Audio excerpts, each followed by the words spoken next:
Informasi lainnya, pemirsa, wisatawan masih memadati objek wisata Aik Sijorni, Desa Aik Libung, Kecamatan Sayur Tinggi, Tapanuli Selatan, Sumatera Utara pada libur Lebaran ini.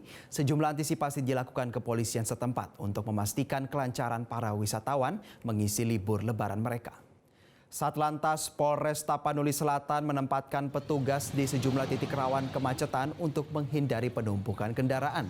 Penempatan petugas dilakukan di sejumlah titik mulai dari tempat parkir hingga jalan menuju objek wisata Aik Sijorni, baik dari Alam Mandaling Natal maupun dari Padang Sidimpuan dan Tapanuli Selatan.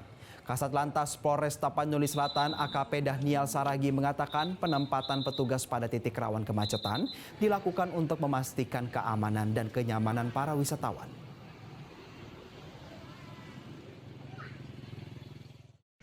Untuk pospam di Aik Sijorni, khususnya di Polres Tapanuli Selatan, saat sekarang ini bisa terlihat sendiri arus lalu lintas tidak ada antrian, semua tetap normal seperti biasa.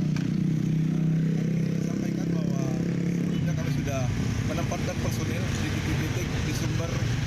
Jelajahi cara baru mendapatkan informasi. Download Metro TV Extend sekarang.